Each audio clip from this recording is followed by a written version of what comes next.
Jesus has been praying in anguish of heart, but he hasn't forgotten his disciples. He's worried for them because he knows what will happen. And also, he hopes to be able to draw strength from them. So he goes back to see how they are doing. He's about to be bitterly disappointed. Then he returned to his disciples and found them sleeping. "Simon," he said to Peter, "are you asleep? Couldn't you keep watch for 1 hour? Watch and pray so that you will not fall into temptation. The spirit is willing, but the flesh is weak."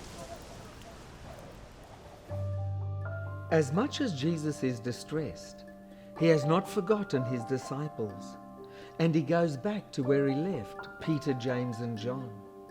In what Jesus says to the three, we often see a rebuke, imagining that his words were spoken with an angry tone. We need to learn to see Jesus in a different light. Certainly his words conveyed his disappointment, but they were spoken in love. Christ's concern is their lack of preparation for the coming trial that they are about to face.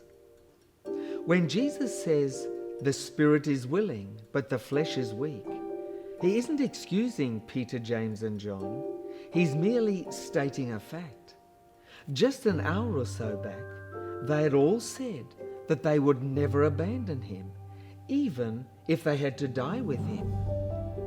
And now, when Jesus has asked them to do a simple thing, just to stay awake, they can't do it. It's often the simple things that trip us up, isn't it? But what this passage tells us is that Jesus understands.